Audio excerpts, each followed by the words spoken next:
Assalamualaikum warahmatullahi wabarakatuh.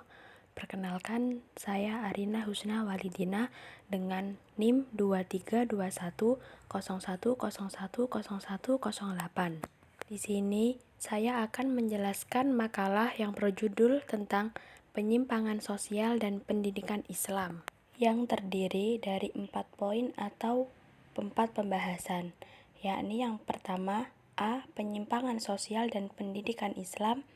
B. Konsep akhlak dalam pendidikan Islam dan masyarakat. C. Pelajar dan penyimpangan sosial. D. Madrasah sebagai sumber moral anak. Yang pertama, poin A. Penyimpangan sosial dan pendidikan Islam. 1. Pengertian penyimpangan sosial.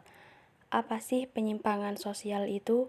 Tentunya, sadar atau tidak sadar, sebagian dari kita pernah mengalaminya atau melakukannya. Penyimpangan sosial dapat terjadi dimanapun dan dilakukan oleh siapapun.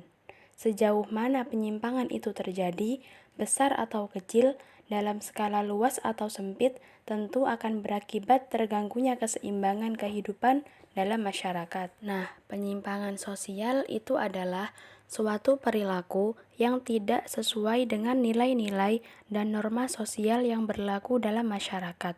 Dengan kata lain, penyimpangan atau deviation adalah segala macam pola perilaku yang tidak berhasil menyesuaikan diri atau conformity terhadap kehendak masyarakat.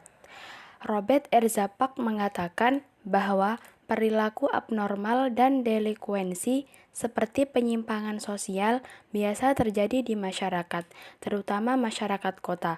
Penyimpangan sosial biasanya dikaitkan dengan tindak kejahatan atau kriminalitas, sakit mental atau mental disorder, seperti orang yang kecanduan obat bius, serta tingkah laku yang menonjol. Akan tetapi, sosiologi lebih menaruh perhatian terhadap penyimpangan sosial yang melanggar atau bertentangan dengan aturan tingkah laku yang dapat diterima oleh masyarakat. Berikut contoh-contoh penyimpangan sosial. Masih ingatkah kamu dengan R.A. Kartini? Ia memperjuangkan persamaan hak antara kaum pria dan wanita. Ketika masih hidup, beliau dianggap melakukan penyimpangan sosial. Pada masa itu, cita-citanya dianggap aneh karena tidak sesuai dengan norma yang berlaku dalam masyarakat. Oleh karena itu, kaum wanita pada masa itu banyak yang menentangnya. Situasi pada zaman itu berbeda dengan zaman sekarang. Saat ini, perjuangan emansipasi wanita sudah banyak terrealisasi. Contoh nyatanya adalah banyaknya wanita yang berpendidikan tinggi dan mempunyai karir yang patut dibanggakan. Contoh kedua yaitu anggapan bahwa telah terjadi suatu penyimpangan sosial juga tergantung pada tempat masyarakat itu berada. Misalnya, dalam suatu masyarakat pedesaan, para wanita selalu memakai sarung dan kebaya.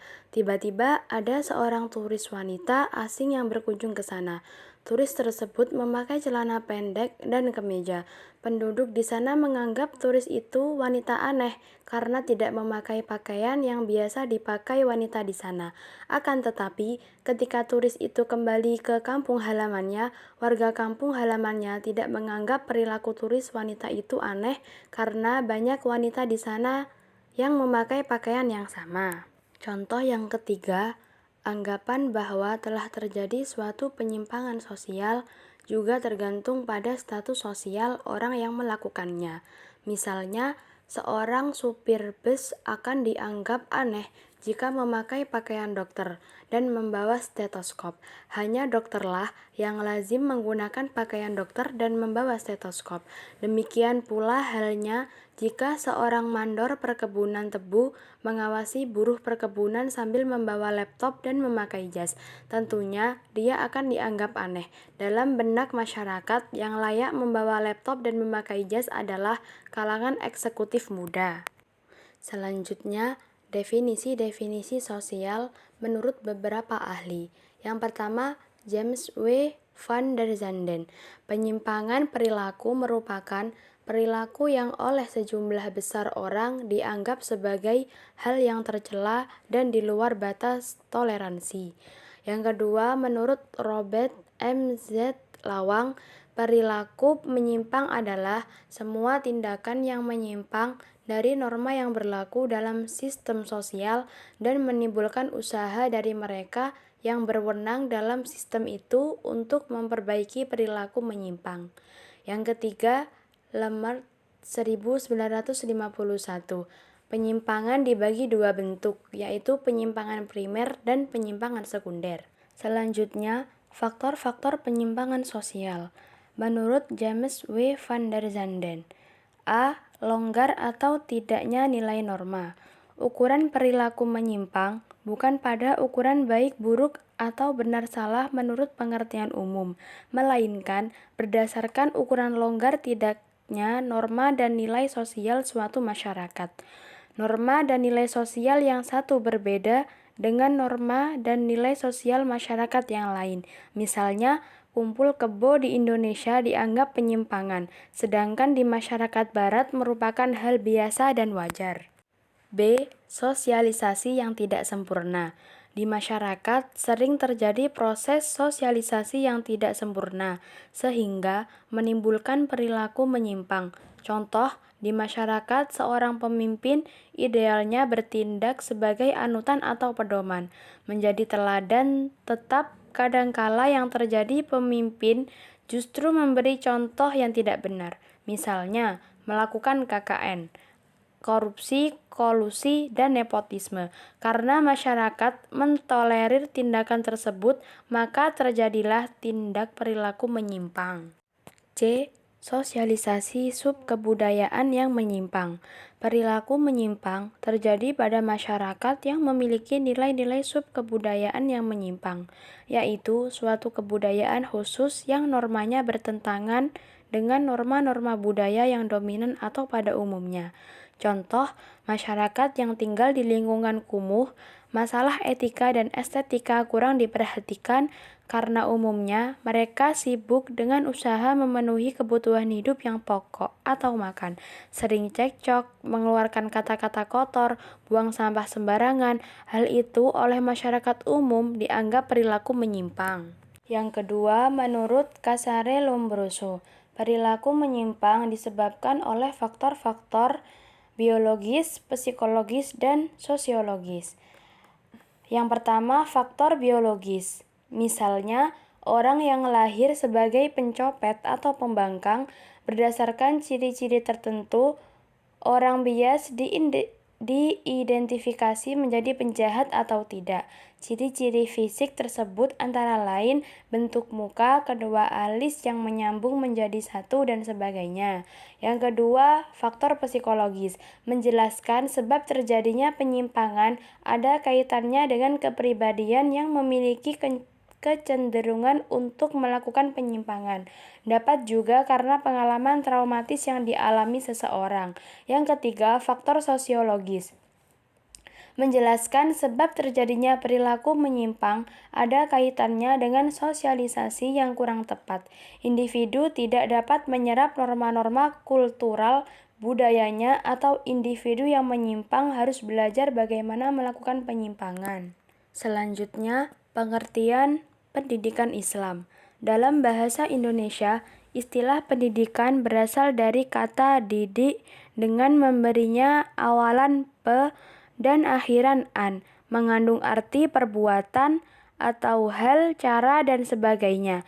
Istilah pendidikan ini berasal dari bahasa Yunani, yaitu pedagogi, yang berarti bimbingan yang diberikan kepada anak. Istilah ini kemudian diterjemahkan ke dalam bahasa Inggris dengan education, yang berarti pengembangan atau bimbingan. Dalam bahasa Arab, istilah ini sering diterjemahkan dengan tarbiyah, yang berarti pendidikan.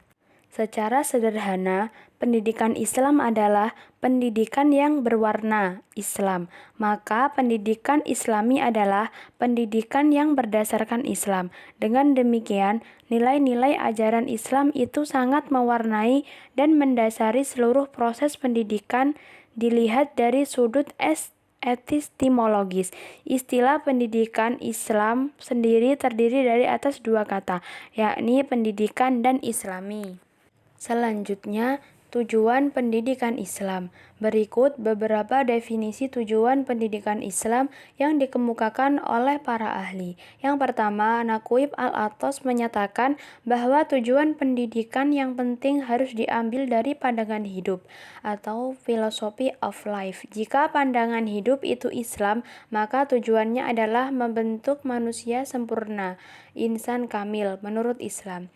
Yang kedua, Abdur Ar-Rahman Abdullah mengungkapkan bahwa tujuan pokok pendidikan Islam mencakup tujuan jasmani, tujuan rohani, dan tujuan mental. Yang ketiga, Muhammad Atiyah Al-Abrashi merumuskan tujuan pendidikan Islam secara lebih rinci. Dia menyatakan bahwa tujuan pendidikan Islam adalah untuk membentuk akhlak mulia, persiapan menghadapi kehidupan dunia akhirat, persiapan untuk mencari rezeki, menumbuhkan semangat ilmiah, dan menyiapkan profesionalisme subjek didik. 4.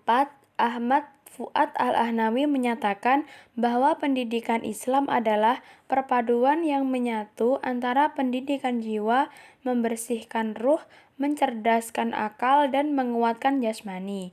Yang kelima, Abdurrahman An-Nahlawi berpendapat bahwa tujuan pendidikan Islam adalah mengembangkan pikiran manusia dan mengatur tingkah laku serta perasaan mereka berdasarkan Islam yang proses akhirnya bertujuan untuk merealisasikan ketaatan dan penghambatan kepada Allah di dalam kehidupan manusia, baik individu maupun masyarakat. Definisi pendidikan ini lebih menekankan kepasrahan kepada Allah yang menyatu dalam diri secara individual maupun sosial. Selanjutnya, fungsi pendidikan Islam. Salah satu fungsi pendidikan adalah proses pewarisan nilai dan budaya masyarakat dari satu generasi kepada generasi berikutnya, atau oleh pihak yang lebih tua kepada yang lebih muda. Dalam interaksi sosiologis, terjadi pula proses pembelajaran. Pada saat itu, seseorang yang lebih tua atau pendidik dituntut untuk menggunakan nilai-nilai yang sudah diterima oleh aturan etika dan akidah umum masyarakat tersebut, dan diharapkan pula agar pendidik mampu mengembangkan dan menginternalisasikan nilai-nilai tersebut kepada peserta didik dengan memperhatikan perkembangan kebudayaan dan peradaban yang muncul, sehingga proses pembelajaran yang terjadi dapat menginternalisasikan nilai dan nilai tersebut aplikatif dalam kehidupan peserta didik selanjutnya. Selanjutnya, poin B, konsep akhlak dalam pendidikan Islam dan masyarakat. Yang pertama, pengertian akhlak. Al-Jurjani menjelaskan ketika mendefinisikan akhlak bahwa akhlak adalah pengibaratan tentang sesuatu di dalam jiwa yang bersifat atau mendalam dan kokoh, yang muncul darinya perbuatan-perbuatan dengan begitu mudah tanpa membutuhkan pemikiran atau fikir dan pertimbangan atau rawiyah. Jika hal tersebut baik atau terpuji, maka disebut akhlak yang baik. Begitu pula, jika yang muncul adalah perilaku buruk atau tercela, maka sumber perilaku itu dinamakan akhlak yang buruk. Yang kedua, pengertian moral. Selain dikenal dengan istilah etika, kajian mengenai akhlak juga dikenal dengan istilah moral. Secara etimologi, istilah moral berasal dari bahasa Latin mores yang merupakan bentuk jamak dari mos yang berarti adat kebiasaan. Dalam bahasa Indonesia, moral diterjemahkan sebagai susila. Moral dipahami sebagai sesuatu yang diterima oleh keumuman massa. Dalam hal ini mengarah pada tindakan manusia yang baik dan wajar, sesuai dengan ukuran tindakan yang diterima oleh umum dalam lingkungan sosial tertentu. Yang ketiga, konsep akhlak terkait dengan keimanan. Konsep akhlak dalam Islam menurut Ibnu Taimiyah yang pertama yaitu keimanan kepada Allah Ta'ala sebagai satu-satunya pencipta alam semesta, pengatur, pemberi rezeki, dan pemilik sifat-sifat rububiyah lainnya. Yang kedua, mengenal Allah Subhanahu wa Ta'ala. atau ma'rifatullah, serta mengimani bahwa dialah satu-satunya zat yang berhak diibadahi atau disembah. Yang ketiga, mencintai Allah dengan kecintaan yang menguasai segenap perasaan manusia atau puncak kecintaan, sehingga tidak ada sesuatu yang dicintai atau mahbub dan diinginkan atau murad selain Allah Subhanahu wa Ta'ala. Yang keempat, kecintaan ini akan menuntun seorang hamba untuk memiliki orientasi kepada satu tujuan, memusatkan seluruh aktivitas hidupnya ke satu tujuan tersebut, yaitu meraih ridha Allah Subhanahu wa Ta'ala. Yang terakhir, orientasi ini akan membuat seseorang meninggalkan egoisme, hawa nafsu, dan keinginan-keinginan rendah lainnya. Selanjutnya, poin C, pelajar dan penyimpangan sosial. Lingkungan remaja banyak terjadi perilaku menyimpang. Perilaku menyimpang merupakan akibat dari proses sosialisasi yang tidak tuntas. Masyarakat yang paling terkena dampak perilaku menyimpang adalah generasi muda di sekolah. Perbuatan menyimpang adalah perbuatan yang dilakukan secara sadar oleh pelakunya meskipun ia mengetahui bahwa perbuatannya salah. Penyimpangan sosial adalah perilaku yang tidak sesuai dengan nilai-nilai keadaban, baik dari sudut pandang humanistik atau religius individu maupun dari sudut pandang legitimasinya sebagai bagian dari eksistensi sosial. Perilaku menyimpang siswa dapat dipengaruhi oleh faktor pribadi dan lingkungan. Faktor-faktor penyebab timbulnya perilaku dapat dibedakan menjadi dua bidang, antara lain faktor pribadi, yaitu faktor yang ada dan bersifat bawaan dalam diri seseorang. Misalnya, faktor bakat mempengaruhi temperamen dan kemampuan beradaptasi seseorang. Faktor lingkungan meliputi hubungan dengan teman, kemiskinan, lingkungan sekolah, dan disiplin keluarga. Selanjutnya, yaitu poin D, madrasah sebagai sumber moral anak. Perkembangan sosial. Perkembangan sosial ini muncul saat masih kecil atau masa prakelompok. Dasar untuk sosialisasi adalah meningkatnya hubungan antar anak dengan teman-teman sebaya dari tahun ke tahun. Pada tahap ini, anak bisa menunjukkan sikap egosentrisnya, namun mereka juga bisa bersikap ramah dan aktif secara sosial jika didampingi dengan baik oleh orang dewasa. Menurut Dan Harlock, jika seorang anak mampu bersikap sosial yang baik sejak usia 2,5 tahun, maka perilaku tersebut akan terus berlanjut hingga usia 7,5 tahun. Pada usia 6-12 tahun, orang sering menyebut masa ini sebagai masa anak usia sekolah dasar atau middle childhood. Sekarang adalah waktu yang tepat untuk belajar.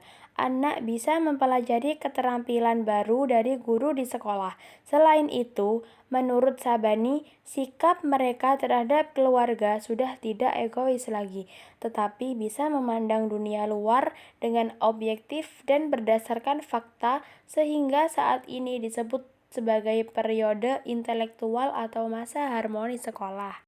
Yang kedua ada perkembangan emosi. Perkembangan emosi pada anak sekolah dasar dimulai pada usia 5-6 tahun. Anak pada usia ini mulai mempelajari peraturan dan ketentuan yang berlaku, mempelajari konsep keadilan, mampu menjaga rahasia, serta mempelajari kemampuan menyembunyikan informasi.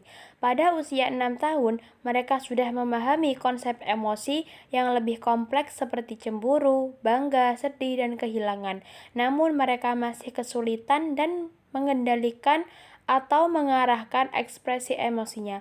Pada usia 7-8 tahun, perkembangan emosi menjadi terinternalisasi dan mampu mengungkapkan perasaan malu dan bangga. Yang terakhir, ada perkembangan moral. Pada anak usia dini, perkembangan moral masih pada tingkat yang rendah. Hal ini disebabkan karena perkembangan mental anak belum mencapai tahap di mana anak dapat mempelajari dan menerapkan prinsip-prinsip abstrak tentang benar dan salah.